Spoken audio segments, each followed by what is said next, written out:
Well, hello and welcome to our latest case study interview. My name's Harvey Fremlin. I'm the MD and employee owner here at the National Self-Build and Renovation Centre.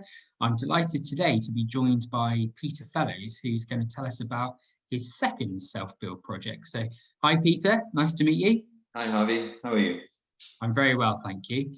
So how this case study is going to work is I'm going to have a chat with Peter for the next kind of 45 minutes. We'll also share some slides showing some of the photos from Peter's projects and various drawings to kind of guide you through the story of the project. So Peter, before I share the slides, if you'd be kind enough just to introduce yourself and tell us a little bit about why you wanted to do this particular project. Wow, okay. So yeah, my name is Peter Fellows. I'm currently living on the sort of Hampshire-Wiltshire border in a strange little place called Palestine, if ever you've heard about it. That always raises a smile. And really, I live here with my wife, and our three children have shed the nest, but they seem to keep coming back regularly. So yeah, why we did it, I suppose, it was just one of those things we felt we wanted to do.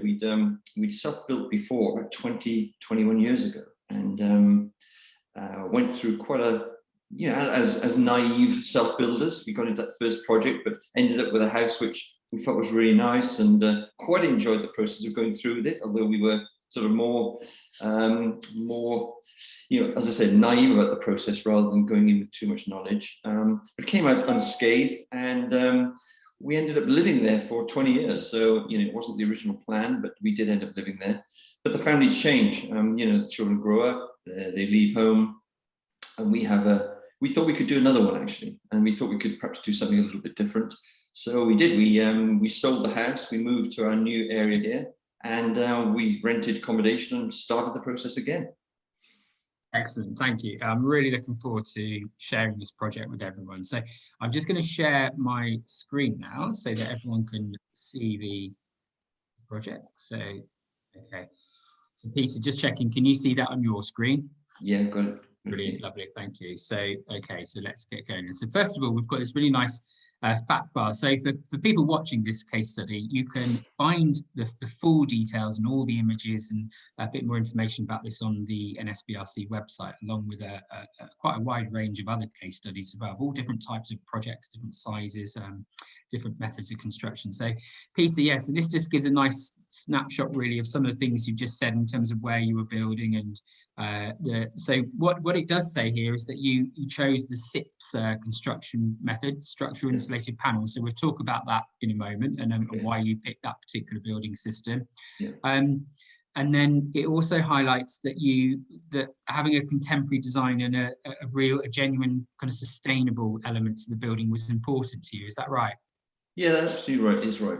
You sort of get to a certain age whereby you start thinking, well, it's about bills, but it's also about your carbon footprint. I think these days, the responsibility is on us to do things which look to the future a little bit, and that was a genuine desire of ours to do something which had a lower carbon footprint, more sustainable, more eco in terms of the energy we were using and the sort of systems the efficiency of the systems we were using in the house. To be honest with you. Great. And we can see here also it took just over 2 years from kind of first breaking ground to moving in. Yeah. What time frame was involved before that, Peter, in terms of identifying the plot and buying the land, would you say? Yeah, so I was just checking, we put the first planning permission in and had that approved in December 2016. So the process has been a long one from the beginning to moving in last August. But the situation was the site had planning permission on it previously, but it had just run out. So when we got to it, the vendors were selling it because they had other things to do in their life, I think.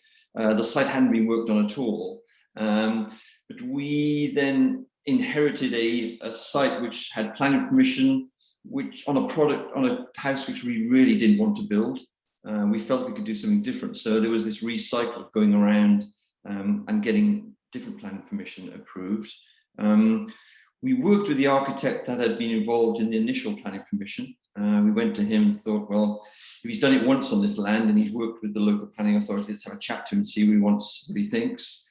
So Robin Hadder, we worked with, based down in Sway, and we said to him, what are your thoughts on doing something? But we would like to do something contemporary, a little bit different to what you've actually drawn out.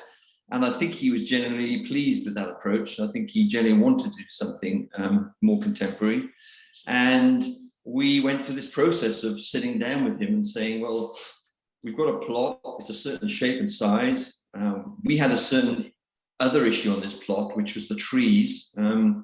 We talk about that in the case study, but there are about 16 trees surrounding. Only 4 were actually on my plot, but each one of them had a TPO against them. And as people know, it's not just the tree that causes the problem, it's actually the root protection zones, that things you can't see. So actually, the shape of the house was being more and more dictated as time went on by root protection zones. As I say, some of the conditions that the council laid on the original planning. So there's a slight restriction there, but Robin got hold of it. And as you can see from this slide, he started off with some good ideas. The shape is not far off what we currently have, but he certainly came up with some different ideas around hipping the roof. The building was slightly longer. I think we went into the boundaries a little further, but then he started off with the cladding and a slightly more modern and contemporary look around the window sets and things like that. So, but that was a nice process. Really enjoyed working with Robin actually, and eventually getting to something which we liked. Interesting fact about it was we were sort of looking all the time at what was available to us and where we could get our inspiration from. And we got inspired by a house down in the south of England called Cedar House. I'm not sure where I found it, but it actually came up on several, Pinterest or whatever. And they had this vertical thin cladding of oak going up the first floor section across the roof. And I suddenly got infatuated with the fact that I wanted this oak cladding on my roof. And so you can see on these pictures that that's what we went with, and that's what we got planning permission for. But, speaking to different people at the centre, speaking to different people at shows, meet the architect, meet the expert. We did a lot of those sessions. And you soon got to know that warranty companies were not very happy with the waterproofing and the ability of that particular structure to be fully guaranteed. And also some of the architects and some of the builders that we met, thought it was a complex thing to achieve actually. And within that particular area, you're going to get a lot of green on it. You're going to get a lot of plant color, moss on it and stuff like that. So we didn't actually go with this particular finish. As you see from the other photos, we actually had to go back to replanning to get the slate put onto it. But the general shape's the same, and the general idea of having the sort of red brick framing of the back windows stayed the same. And so yeah, we did okay with that. Just another point as well, Robin was quite keen on this water feature and the connections between the buildings, and there's a garage in front of that. The planning department weren't quite so keen on that. They felt that to connect all the buildings was making it feel like as if the building covered the plot, so they wanted to split them up a bit. So they actually came back and said, we'll give you planning permission only if you take out those connecting walls, those water features, and put a bit of grass there. So, not quite purely what Robin wanted, but I think we've ended up with a nice looking building. Yeah, and so those discussions with Robin that led to these initial kind of concepts, how much input did you and Lee have in that, Peter? So I know in the case of you, and you mentioned just then you'd spent sort of 20 years probably thinking about what your next self-build might be like, and gathering all those thoughts and putting together Pinterest boards and watching lots of episodes of Grand Designs and all the things you do. So how much of what we see now in these initial designs was already in your mind when you met the architect for the first time? Well, it's interesting, Harvey. I think, as I said, we were pretty much dictated by the site. So it was always we were still here at pre-purchase stage, to be honest with you. So when we agreed to buy the site, we agreed to buy it based upon us getting planning permission for what we wanted. So the vendors were fairly flexible in agreeing to that. So we actually had to see what the site could deliver to us actually in terms of the structure and the design of the building. So these are early forms that Robin put together, but we were meeting with him quite regularly to sort of talk about them, asking what we were looking for from it. certain things were driving his design, I think. And the house is run on east to west. So when you look at the house, you're coming from east. So you get the morning sun. And of course, you get the evening sun in the west. South and north were very much covered by trees. So we weren't able to do anything like solar or PV energy resource. But it was important for him to get the light into the building at all times of the day. And this comes back to us all throughout the discussion, really, is that the light is very important. And we managed to capture it all through the day.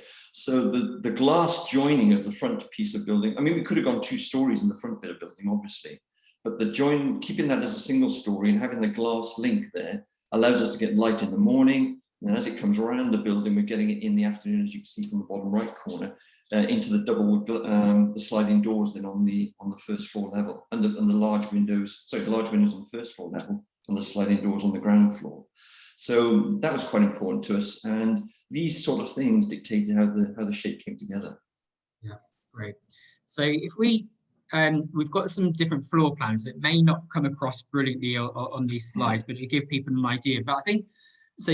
You've kind of outlined what your hopes were for the external look and feel of the building, how it worked, but internally, having lived in your initial self-built home for a number of years, what were the really important things to you and Lee that you wanted to achieve internally in terms of how you were going to live in the home? Yeah, and as I said before, families do change, and so we were looking for something that was multi-generational.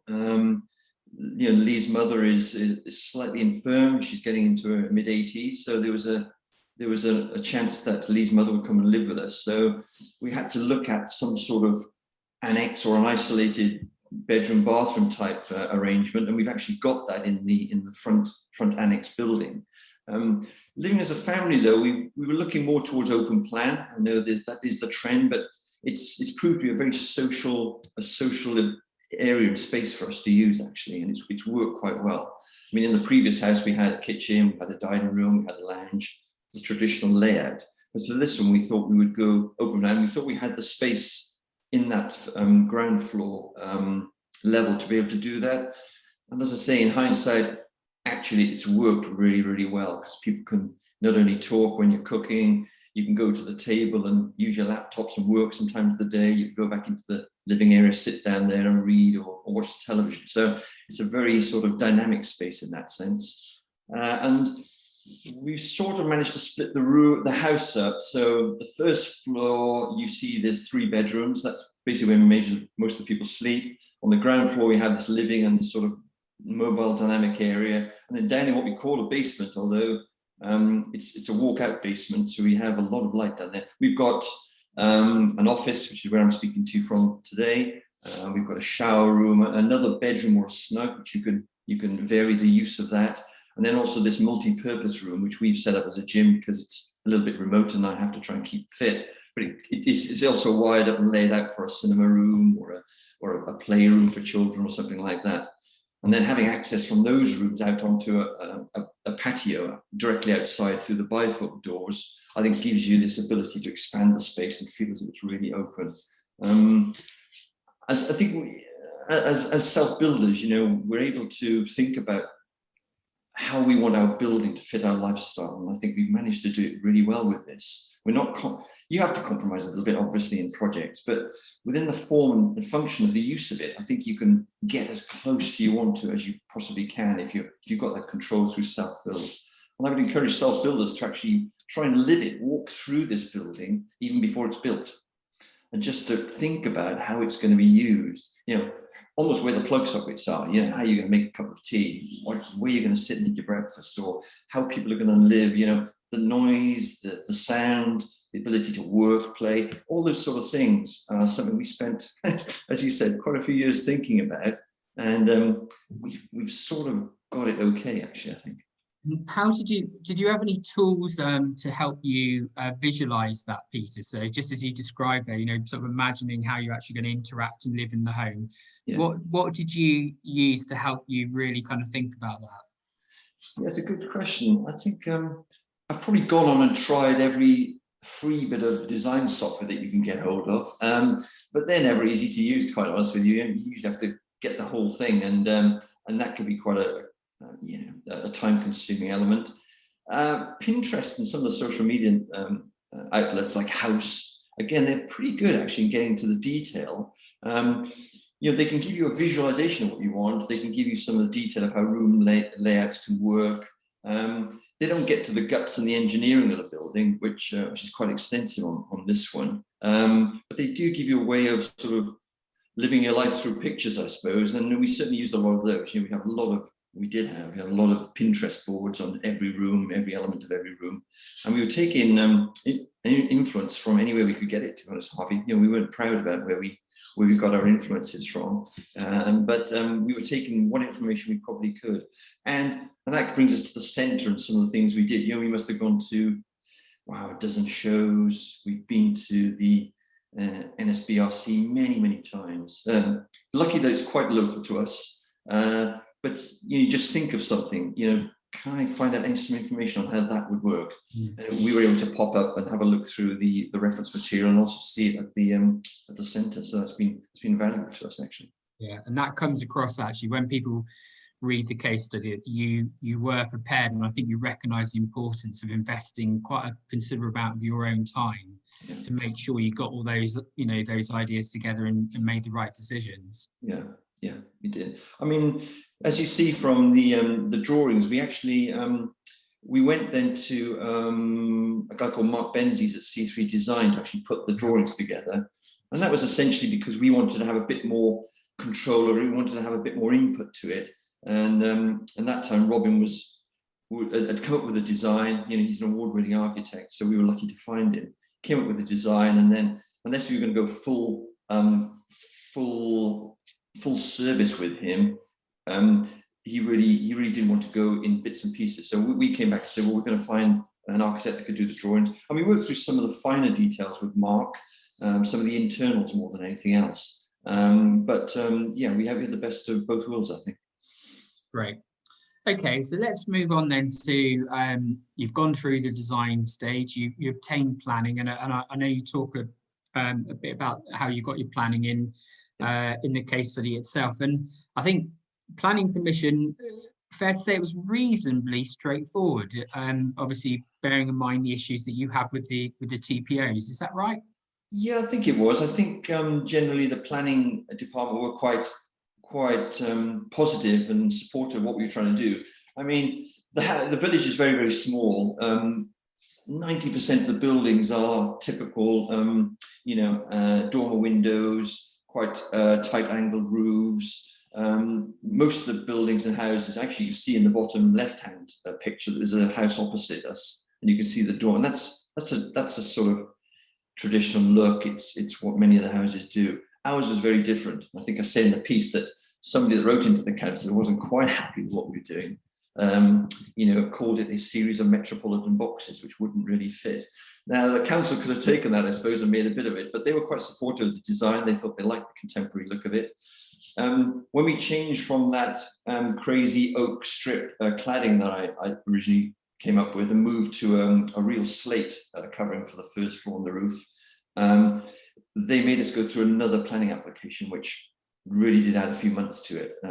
Wasn't too happy about that, but I suppose they have certain processes they have to cover. So it did give us a bit more time to analyze some of the other things we were looking at, but it didn't stop us working, to be honest with you, because we started working off the first planning permission, and we were just putting in a second one just to make those material changes really to the outside look.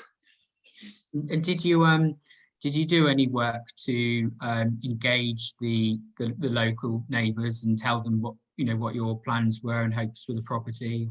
Yeah, we did. I think we walked around. We tried to speak to people. We put in some letters and saying, we were all our contact details. This is what's going to happen. We were hoping it was going to be a relatively short build because we were using some systems which we thought would help that.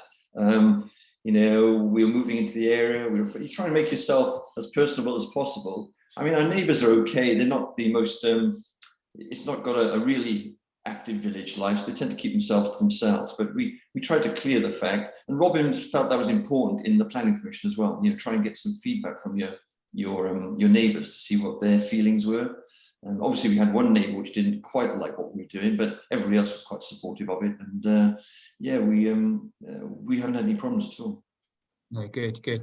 So obviously on these images, this is the sort of early stages of, I assume the kind of bottom images are the beginnings of the basement being constructed there. Yeah, that's true. I mean, the land you can see is chalk, so it's fairly solid stuff. And as I said, we started early on because that summer was very hot as well. So these guys were frying down there in this with the sun was bouncing off the chalk.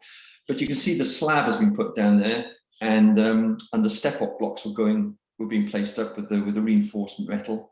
And this is the rear wall of the basement. But as you can see in that bottom picture, you see how the step-up wall then diminishes as it goes out, because we are able to walk out of this basement and get the windows. I mean, the house was pretty engineered, well engineered. I mean, sometimes you'll think it's over-engineered. You know, I can remember some steels arriving for the first self-build we did back in 1998, I suppose it was.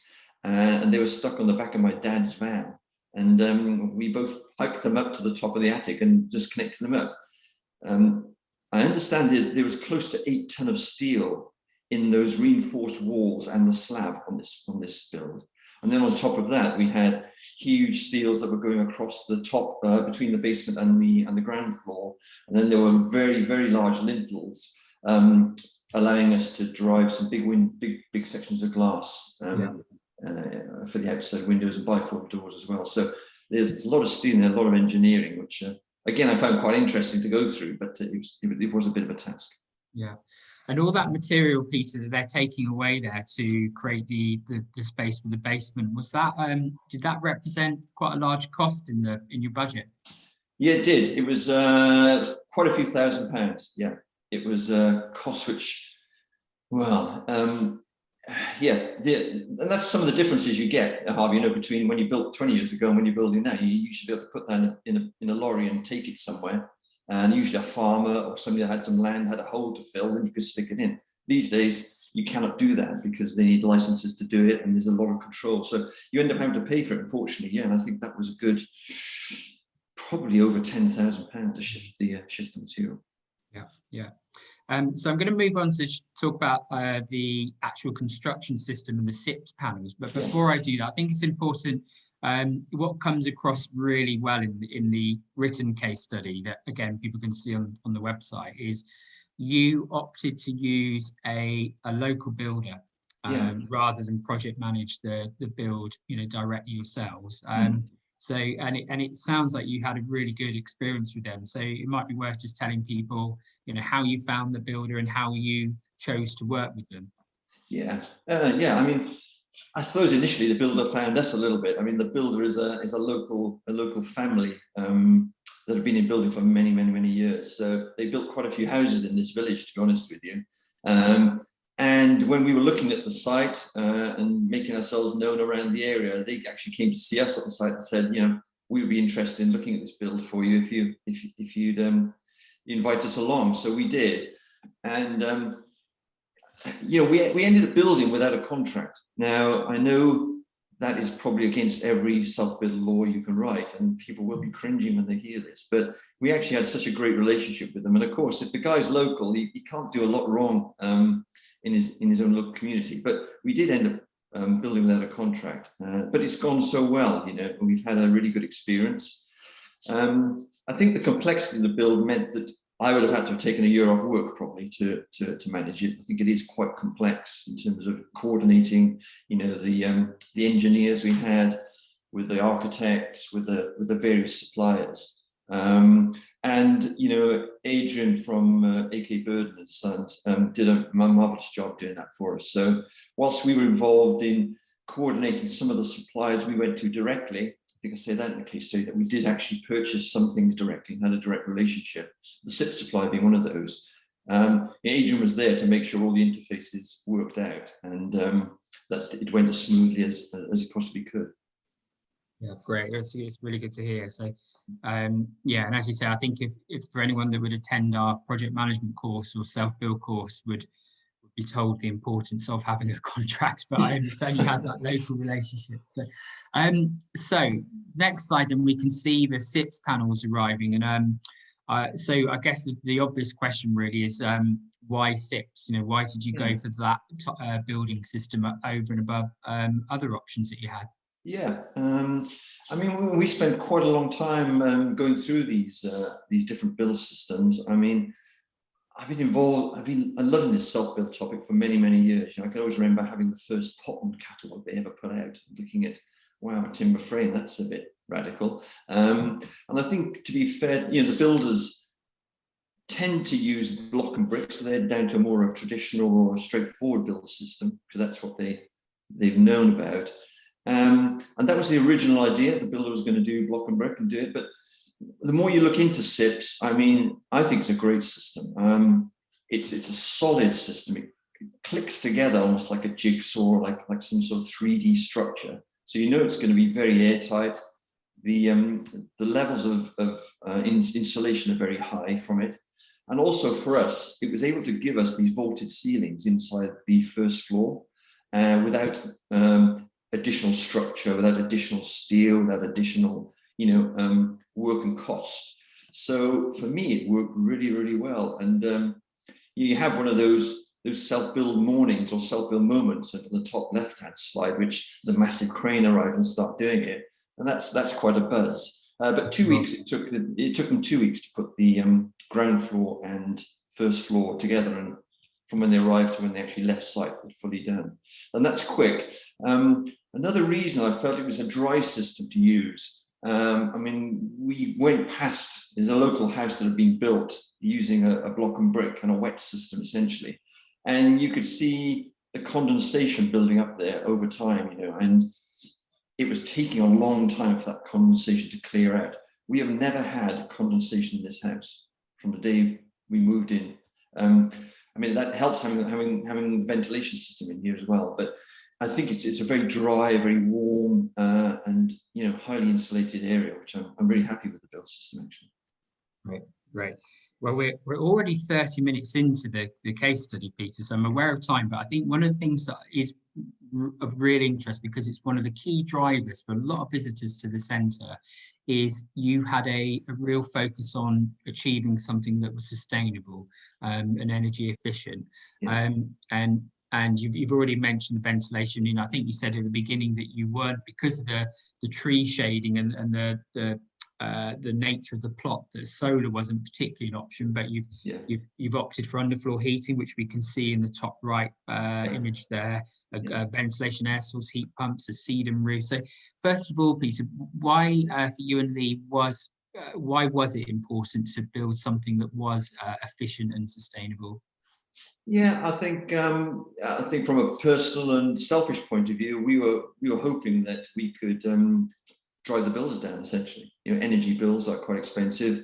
They only go in one direction, and we wanted to try and reverse that trend actually with something that modern systems could help us with.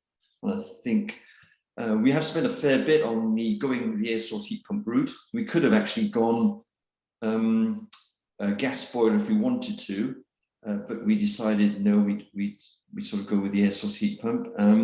And the ventilation system, I think, is something that I first learned at the coming to the centre, to be honest with you. We came to an eco-energy seminar and introduced to MVHR units, introduced to the efficiencies of air source heat pump and alternative fuels, and went away with an idea that that's what we're going to have. And that was really, really valuable to me actually in that sense. But you can see, we stuck green roofs on the top of the annex and also on the top of the garage. It does actually help insulation, but it's also another feature for the house, to be honest with you. But there's underfloor heating everywhere. There's ventilation everywhere. And at the moment, we're still tuning it, because it does give you a totally different environment to your house. You can't go into a room and think, a bit cold, let's boost a radiator or boost something like that. It's an atmosphere which sort of sits there and just modulates itself, and you have to get used to it. But I think it's marvelous. I think it's a great way of doing it. And over time, you start to just trim it down, eventually, obviously, reducing your bills, but reducing that carbon footprint, which I said was definitely one factor we had in our mind.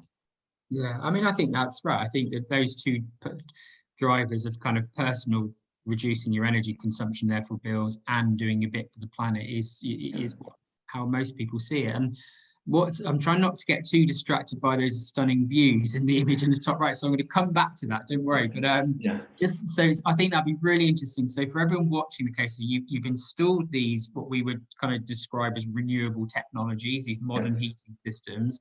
You've now lived in that property for through a winter, through over the last 6 months or so. So just elaborate a bit further, please, in terms of how you're finding it, how easy it is with the controls that you have, and have you seen an impact on your bills? I couldn't say much about the bills yet, Javier. I think we're a little too early for that one. But I'm currently watching it like a hawk. I mean, I'm taking readings from the meter on the air source heat pump. I'm taking readings from the electricity meters just to see what the electricity consumption is by each element, each of these systems, just to see how it works. And that's just for my own benefit, to be honest with you. I mean, we do benefit from the government scheme on the renewables. So that's hopefully paying for the electricity bills we do get. But I'm using it as an exercise to look at it to see how low you can actually get these bills down, or this energy consumption down, and still have a warm building or a nice atmosphere to live in.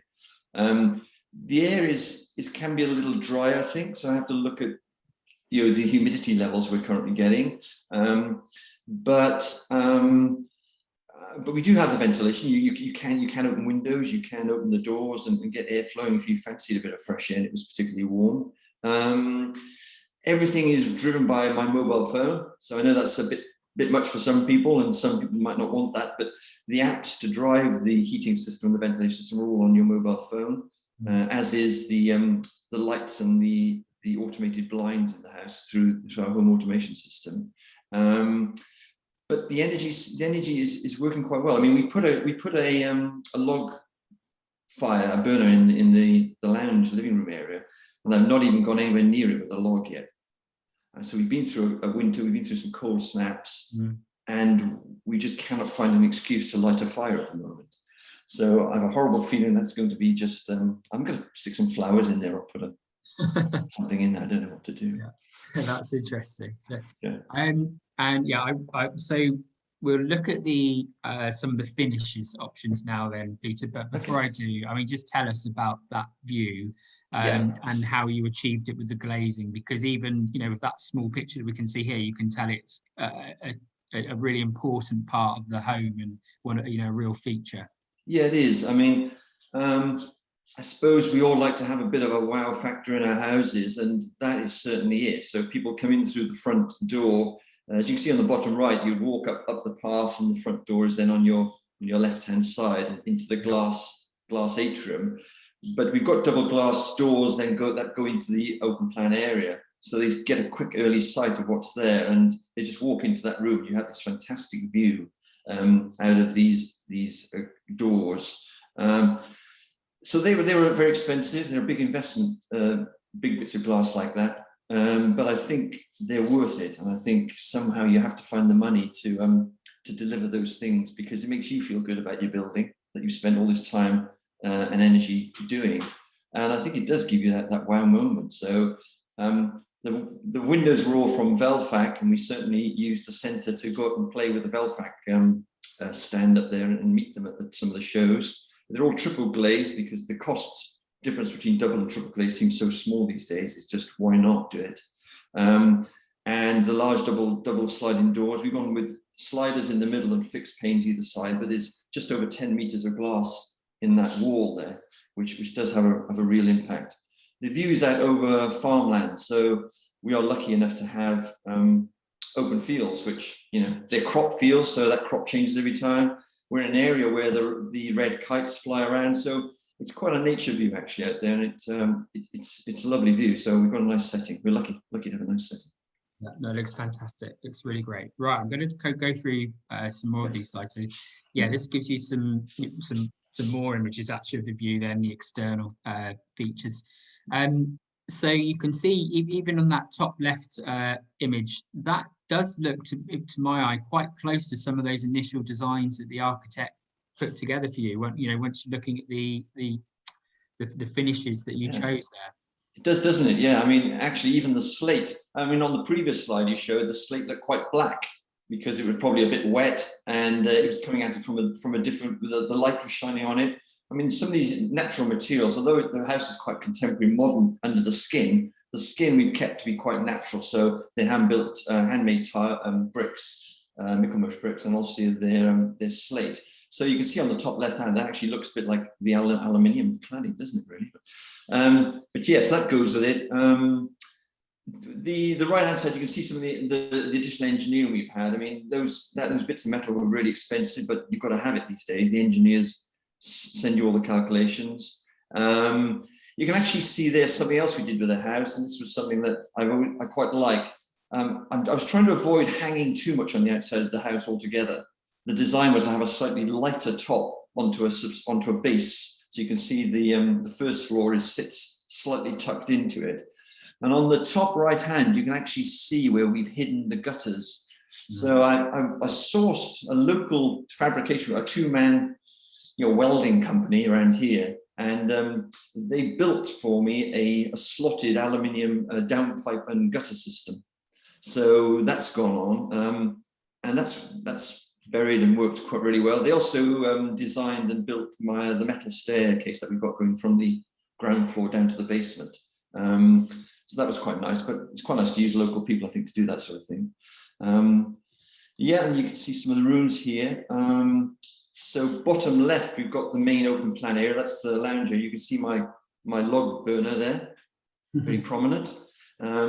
Yeah, and you can see the doors on the left-hand side. Upstairs, that's the master bedroom. We have one of those ubiquitous modern fads, which is stick the bath in the bedroom. But we actually looked at some of the room designs and tried to do something a bit different. We've sort of taken the master bedroom and ensuite and sort of deconstructed it a little bit and thrown a few elements around. So it's sort of, the electrician did say I'd actually put a bed in a bathroom, which was causing him some problems with his electricity circuits, but that's okay. You can see down on the bottom right that's the landing. It's a really nice wide landing we managed to get, and with the glass we've used, you get that view out across the top of the annex with the green roof and through the glass into other areas. So it's really nice, actually, that you get so much sun. And the top right is where I'm speaking to you from today. That's the office I've got in the house. So I do a lot of working from home, and that allows you to see out to the back. So, yeah. Great. And then, yeah, here. So are those the stairs that you mentioned, Peter? That the local. Yeah, that's right. They're the metal stairs that come. Yeah, they come down into the basement area, so I can see them behind me now when I'm speaking to you. That's the bedroom on the top left. That's a bedroom in the basement, or a snug, as you like to call it, reading room. It's quite flexible in how you can use these rooms, and they've got bifolds that take you out onto the patio. The bottom left is the kitchen, or the kitchen end of the open plan area. So we have quite a nice island unit there, which again is used for cooking, but also putting your beers on. Trouble is with open plan areas is that you've got to be careful what you show to the public, I suppose. So we built a small room onto the left-hand side. You can see through the frosted glass doors. That's really like a larder or some sort of room where you can hide all the mess, the pots and pans. You can do all the washing up, and you've got the dishwasher in there as well. So again, trying to use the open plan, but also keep it tidy at the same time. Yeah, that's interesting. Yeah, that's quite it. And the bottom right is actually that bit of that deconstructed master bedroom. So you come in through the door and you come into a wall which houses the sink unit and the mirrors there. And the other side of that wall to the right is where the bed is, and it's looking out through the large windows, which is really nice for us. You've got the wardrobes on the right-hand side you come in. And then behind the wardrobes on both sides, we've got sort of cubicles. One is for the loo, and then opposite the loo, we've got a cubicle for the shower. So we have a bit of a, as I said, deconstructed ensuite, really. Okay, and yeah, here's some more internal finishes here. Yeah, that's your gym area that you described earlier. Yeah, it's great. We're actually using that a lot at the moment, and having been locked in for a few times, and having the family home with us. I've got kids who are quite fit, so we've had the machines. It's worked really well. And as you can see, as a multi-purpose room, you can go through those bifolds on the left-hand side and make use of extend the room size, actually. You can make use of that patio area at certain times. It's not a big patio, it's had to be sunk down, so it's not a normal type of patio, but it does give us this extra space to get out some fresh air and take advantage of that. The top left is the shower room down in the basement. So that's used, part of the gym. And there's another view of the master bedroom on the top right, is where that wall, the ensuite and dressing areas to the back of it, and then to the front of it, you just get the view out through one of those large windows. So that's where it is. Down on the bottom left, you can see again, that's another view of the office I'm in at the moment. And what we decided to do for that was actually put a glass wall into the back of the office. So we're able to take some of this light that comes in from the west and actually feed it into the hallway that sits down the basement. And that's been a really good thing to do as well, because it's not a dingy basement hall or dingy basement area. Each of those rooms and areas in the basement actually does benefit from a lot of natural light. So it feels really nice. It's stunning. It really is. It's been a pleasure to look at it, and I think you've both done an amazing job with it. Both with the construction and then the level of finish. It really is beautiful. Yeah. So it must have been a pleasure to have been stuck in lockdown in it actually for the last few months. Well, yeah, I mean, I couldn't get rid of my kids, but no, it was a good test for it, to be honest with you. I mean, you do go through a lot of the thinking of, is this going to work? Because I know all the self-builders out there will be thinking, I've got this opportunity to build something that I really want to do. It's going to fit my lifestyle. It's going to fit me, and it's going to be different to other things. And then when you get into it, of course, you start thinking, wow, well, does it really do that? And I think we tested it quite hard. I sort of put a lot of stuff into the infrastructure now. So you can see from the ceiling in the gym, there's ceiling speakers and lights, and there's also we get the benefit of fiber broadband into the village. So the house is you're able to get Wi-Fi wherever you are in the house, so people are able to move around and work. So we've managed to avoid each other during lockdown and avoid too much stress. It's worked quite well, Harvey. We've been really happy with how it has suited the family as we are today during those difficult times. Yeah.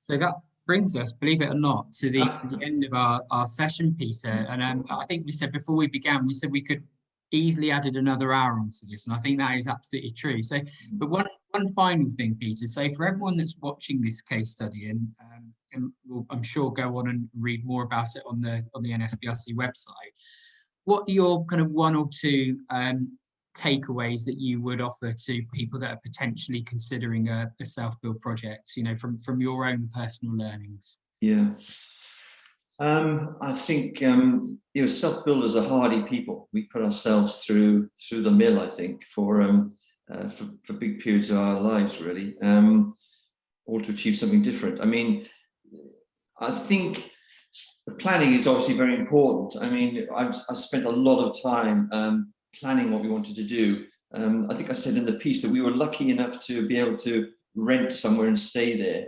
I don't know what it would be like if somebody had to put a caravan on site or live out of some sort of temporary accommodation. That's real going hardcore, I think.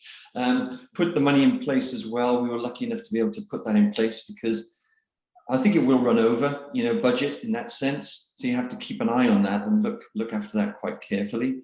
I mean, there are so many sources now for inspiration, I think. We talked about the social media networks and some of the sites, but the suppliers are also pretty good. You can pick a supplier and they'll help you along the way quite a lot, actually. And you have to use them. A lot of them you won't even buy anything from. You won't even put any money in their pockets, but use them all the same, because the information is out there. You just have to search it through. And the NSBRC is one of those sources, I mean, it's a free source. Crikey, we don't get many free sources these days, right? But you are able to call in and pick up a lot of current information. What we found between the first and the second time was the amount of red tape and the amount of difference in building control, planning control, all these different standards. And that information is there. And I would advise anybody to go searching and make sure you plan early on. But go after it with a passion, of course. I mean, it's tough. You will go through through some difficult times. You're making decisions for 12 to 24 months, so it can be a little wearing. But I think, you know, as long as you try and stick to those moments, or those real gems that you're looking to produce in this house, I think you'll always revert back to them when things get a little bit tough. So we've got a great view at the back. We have a wow moment there, and I think every house has a wow moment somewhere. And if you can hang on to that, then you'll come out of it. And I think it's not a bad picture. You know, the after picture is quite nice. I'm really happy with that. If you start off at the beginning with a bit of grass like that, and you end up with something, I take that at the start. You know, I'm quite happy with that. I'm sure, and you should be very proud of it. Peter, thank you so much for your time. Thank Lee for us as well. Yeah, it's been a pleasure to listen to, and packed full of really helpful advice for people as well. So we really appreciate you giving up your time to do this with us today.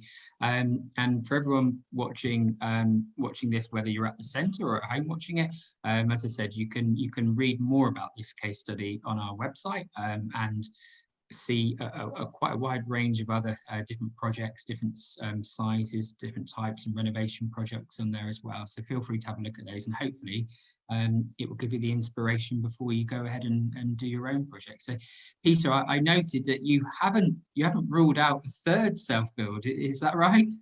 Oh dear, yeah, I don't know. But you know, it's funny.